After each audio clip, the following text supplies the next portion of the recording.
Hello అండి. అందరికీ నమస్కారం. నేను మీ కట్టా కార్తీక్. జనసేన శ్రీకాళహస్తి ఇన్ఛార్జ్ కోటా వినిత. ఈమెకు సంబంధించిన కారు డ్రైవర్ హత్య కేసు అనేటువంటిది ఇప్పుడు ఆంధ్రప్రదేశ్ రాజకీయాల్లో సంచలనంగా మారింది. ఈమెను ఇప్పటికే జనసేన పార్టీ సస్పెండ్ చేసింది. ఈమె మీద కేసు నమోదై విచారణ జరుగుతూ ఉంది. ఈ హత్య కేసు అనేది ఒక సినిమా స్టోరీలా కనపడుతూ ఉంది. ఈ కేసు గురించి మీకు చెప్పాలంటే మీకు ఆంధ్రప్రదేశ్లో ఒక విషయాన్ని గుర్తు చేయాలి. గతంలో జరిగిన విషయం. వైసీపీ అధికారంలో ఉన్నప్పుడు ఎమ్మెల్సీ అనంతబాబు, వైసీపీ ఎమ్మెల్సీ ఆయన కారు డ్రైవర్గా ఉన్నటువంటి సుబ్రహ్మణ్యాన్ని చంపి డోర్ డెలివరీ చేసినటువంటి విషయం మీకు గుర్తుంది కదా. ఆ సమయంలో వైసీపీ పార్టీ ఆయన మీద చర్యలు తీసుకుంటామని చెప్పింది, కానీ తీసుకోలేదు. ఆయన ఆ కేసులో జైలుకు పోయారు. తర్వాత బెయిల్ మీద బయటకు వచ్చారు. బెయిల్ మీద బయటకు వచ్చిన కొద్ది కాలానికే పొలిటికల్గా యాక్టివ్ అయ్యారు. ఇప్పుడు పొలిటికల్గా యాక్టివ్గా ఉన్నారు. వైసీపీ ఎమ్మెల్సీగా ఆయన యాక్టివ్గానే ఉన్నారు. అతని మీద వైసీపీ పార్టీ ఎలాంటి చర్య తీసుకోలే. కానీ వినుత మీద ఎప్పుడైతే ఎఫ్ఐఆర్ బుక్ అయిందో, ఎప్పుడైతే ఆరోపణలు అభియోగాలు వచ్చాయో, జనసేన పార్టీ ఇన్ఛార్జి పదవి నుంచి ఏమైనా తప్పిస్తూ పార్టీ కార్యక్రమాలకి పూర్తిగా దూరంగా ఉండాలని, పార్టీ ఆమెను దూరం పెడుతుందని ఆమెను సస్పెండ్ చేస్తున్నట్టు జనసేన అధ్యక్షుడు పవన్ కళ్యాణ్ ప్రకటించారు. సరే, ఈమె మీద నమోదైన కేసు ఏంటి అంటే, ఈమె దగ్గర ఒక 15 సంవత్సరాలుగా రాయుడు అనే వ్యక్తి కారు డ్రైవర్గా వ్యక్తిగత సహాయకుడిగా పనిచేస్తున్నాడు. అంటే కారు డ్రైవర్గా పనిచేస్తున్నాడు, అదే వ్యక్తిగత సహాయకుడిగా కూడా ఉన్నాడు. 15 సంవత్సరాలుగా అంటే ఒక నమ్మకస్తుడిగా ఉన్నట్టు లెక్క. ఏదో గత కొంతకాలంగా వినుత గారికి ఆమె భర్తకి రాయుడికి మధ్య ఏదో ఇంటర్నల్గా గొడవలు నడుస్తున్నాయట. ఏదో ఇంటర్నల్గా చాలా విషయాలు ఉన్నాయట, గొడవలు నడుస్తున్నాయట. ఈ గొడవల కారణంగా జూన్ 21వ తారీఖున రాయుడిని పని నుంచి తీసేసినట్టు వీళ్ళు ప్రకటించారు. అఫీషియల్గా వినుత గారే సోషల్ మీడియాలో రాయుడికి మాకు ఎటువంటి సంబంధం లేదు, అతన్ని మేము పనిలో నుంచి తొలగించేశాం, వ్యక్తిగత సహాయకుడు పదవిలో నుంచి కారు డ్రైవర్ పోస్టులో నుంచి అతన్ని తీసివేయటం జరిగింది అని చెప్పేసి అఫీషియల్గా వినుత గారే సోషల్ మీడియాలో ప్రకటించారు. సరే, ఇది బాగానే ఉంది. ఆయన లైఫ్ అయింది, వీళ్ళ లైఫ్ వీళ్ళది, ఎవరు ఎక్కడా పర్మనెంట్ కాదు. కానీ రాయుడు అనేటువంటి ఆ వ్యక్తి యొక్క శవం జూలై 8వ తారీఖున చెన్నైలో ఉన్నటువంటి ఒక నదిలో కనపడింది. తమిళనాడు చెన్నై దగ్గర ఒక నదిలో రాయుడు శవం కనపడింది. రాయుడు శవం అని ఎలా గుర్తుపట్టారు అంటే, రాయుడి చేతి మీద జనసేన గుర్తు మరియు వినుత గారి పేరు పచ్చబొట్టుగా ఉన్నాయంట. సో తమిళనాడు పోలీసులు ఈ కేసుని ఎంక్వైరీ చేసే క్రమంలో సహజంగా ఐడెంటిఫికేషన్స్ ఈజీగా దొరికాయి కాబట్టి ట్రేస్ అవుట్ చేస్తే ఇది ఒక హత్య అనేటువంటి విషయం తెలిసింది. పోస్ట్ మార్టం చేశారు, బాడీ మీద అనేక గాయాలు గుర్తించారు, చిత్రహింసలు పెట్టి చంపేశారు అనేటువంటి విషయాన్ని కొంత ఐడెంటిఫికేషన్ చేశారు, ప్రాథమికంగా నిర్ధారించారు.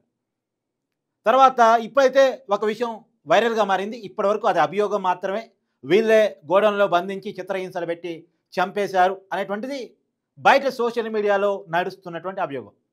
అయితే ఇప్పటివరకు అభియోగం అని ఎందుకు చెప్పాలంటే, విచారణ జరుగుతుంది కాబట్టి ఇంకా ప్రాథమిక దశలోనే ఉంది కాబట్టి ఇప్పటివరకు ఇది అభియోగంగా మనం చెప్పాల్సిన అవసరం అయితే కనపడుతూ ఉంది. ఇప్పుడు ఈ ఆరోపణలు ఎప్పుడైతే బయటకు వచ్చాయో వెంటనే జనసేన పార్టీ ఏమని సస్పెండ్ చేసింది. ఈ మధ్యకాలంలో జనసేనలో వరుసగా కూడా చర్యలు చాలామంది మీద, ఎవరెవరి మీద ఆరోపణలు వస్తే వాళ్ళ మీద వరుసగా చర్యలు తీసుకుంటూ ఉన్నారు. కొవ్వూరు ఇన్ఛార్జ్ మీద చర్యలు తీసుకున్నారు, అంతకుముందు జానీ మాస్టర్ మీద చర్యలు తీసుకున్నారు. ఎవరి మీదైనా కేసు నమోదైంది అంటే వాళ్ళ మీద ఇమీడియట్గా చర్యలు తీసుకుంటూ ఉన్నారు. వినుత గారు గత 2 నెలల క్రితం కూడా జనసేన పార్టీలో కూడా ఏదో కాంట్రవర్సీ కామెంట్ చేశారు. ఆమె మీద పార్టీ అధిష్టానం నుంచి కూడా నిఘా ఉంది. గత కొన్నాళ్ళుగా పార్టీకి లాయల్గా ఉన్నప్పటికీ కూడా ఒక 2 నెలల నుంచి కొంత తేడాగా కనపడుతున్నారు, పార్టీ మీద కూడా కామెంట్ చేస్తూ ఉన్నారు అనే కారణం చేత పార్టీ కూడా కొంత గుర్రుగా ఉంది. పార్టీ అధినాయకత్వం కూడా ఈమె మీద నిఘా వేసి ఉంచింది. అదే సమయంలో ఇప్పుడు రాయుడికి సంబంధించినటువంటి హత్య కేసు ఈమె మీద నమోదయ్యడం చేత ఇప్పుడు ఈమెని ఇమీడియట్గా పార్టీ నుంచి సస్పెండ్ చేశారు. కానీ ఏం జరిగింది అసలు? రాయుడికి వీళ్ళకి వచ్చిన గొడవ ఏంటి? నిజానికి పచ్చబొట్టు జనసేన వేసుకున్నారు అంటే పవన్ కళ్యాణ్ మీద అభిమానం, జనసేన మీద అభిమానం చాలామంది వేసుకుంటారు. కానీ చేతి మీద వినుత గారి పేరు కూడా రాసుకున్నారు అంటే ఆ కారు డ్రైవర్గా పనిచేస్తున్నటువంటి రాయుడికి వీళ్ళకి మధ్య ఉన్నటువంటి అవినాభావ సంబంధం. అందులో 15 సంవత్సరాలు ఒకే చోట పనిచేశాడని ఎంత నమ్మకస్తుడై ఉంటాడు. ఆ నమ్మక సహజంగా కారు డ్రైవర్కి ఏంటంటే చాలా విషయాలు తెలుస్తూ ఉంటాయి. వ్యక్తిగత సహాయకుడు ప్లస్ కార్ డ్రైవర్ అంటే వీళ్ళకి సంబంధించిన బిజినెస్లో వ్యవహారాలు చాలా విషయాలు తెలుస్తూ ఉంటాయి. మరి అక్కడ ఏమన్నా క్రాష్ వచ్చాయా, గొడవలు వచ్చాయా? చూడాలి రాబోయే కాలంలో విచారణలో ఏం తేలిద్దో. కానీ ఏది ఏమైనా పెద్దవాళ్ళకి కోపం వస్తే సామాన్యుల ప్రాణాలు పోవటం మాత్రం మనం సపోర్ట్ చేయకూడదు. ఏ పార్టీ అయినా ఎవరైనా సపోర్ట్ చేయకూడదు. అది ఎమ్మెల్సీ అనంతబాబు సుబ్రహ్మణ్యం విషయంలోనైనా, వినిత గారి విషయం రాయుడి విషయంలోనైనా పనిచేసినంతకాలం బాగానే పనిచేస్తారు, పని చేయించుకుంటారు. ఎక్కడో ఏదో తేడా వస్తుంది.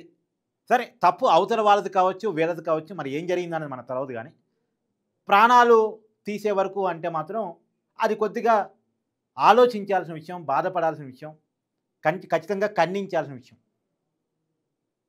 కారణాలు ఏవైనా కావచ్చు కానీ ప్రాణాలు పోవటం అనేది ఏదైనా కారణాలు ఉంటే ప్రభుత్వం వేరేదే కాబట్టి చట్టరీత్యా అతని మీద చర్యలు తీసుకోవచ్చు. అతను ఏమన్నా వీళ్ళని ఇబ్బంది పెడుతున్నాడో, వీళ్ళకి సంబంధించిన వ్యవహారాలు ఈ విషయంలో ఏమో వాటెవర్, కానీ ఏదైనా చట్టపరంగా పోవాలి తప్ప ఇలా చిత్రహింసలు, హత్యలు అనేటువంటి దాన్ని మనం డైరెక్ట్గా సపోర్ట్ చేయాల్సినటువంటి అవసరం లేదు, సపోర్ట్ చేయకూడదు కూడా ఇన్ డెమోక్రసీ. ఏది ఏమైనా జరిగిన సంఘటన మీద విచారం కొనసాగుతూ ఉంది. ప్రభుత్వం కూడా ఈ కేసుని చాలా సీరియస్గా తీసుకుంది. ఈ కేసు మీద పెద్ద ఎత్తున అనేక చర్చలు కూడా జరుగుతూ ఉన్నాయి. కానీ ఇంతకీ ఫైనల్గా ఏం తేలిద్ది అనేది చూడాలి. కానీ మొత్తంగా 15 సంవత్సరాలు నమ్మకంగా పనిచేసినటువంటి రాయుడు శవమై చెన్నైకి సమీపంలో ఒక నదిలో కనపడటం మాత్రం ఒక సినిమా స్టోరీ లాగా ఎక్కడో కిడ్నాప్ చేసి ఎక్కడో బంధించేసి ఒక గొడవలో బంధించేసి కొట్టారు అనేటువంటిది ఒక చర్చ.